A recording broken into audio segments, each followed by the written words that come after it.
Typically, fish oil processing machinery involves multiple stages such as cleaning, cooking, pressing, filtering, and refining.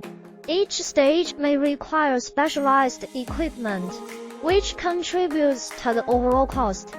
For small-scale operations, a basic setup might range from $10 000 to $50 However, for larger, more advanced systems with higher production capacities and automated controls, the cost could easily exceed $200.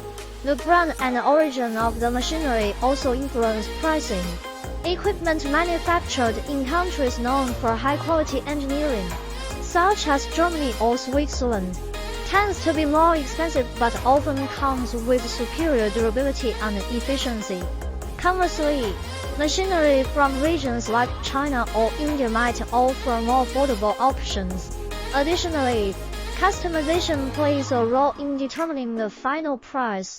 Buyers who require tailored solutions to meet unique operational needs will likely face higher costs compared to those purchasing standard models. Maintenance requirements, energy consumption rates.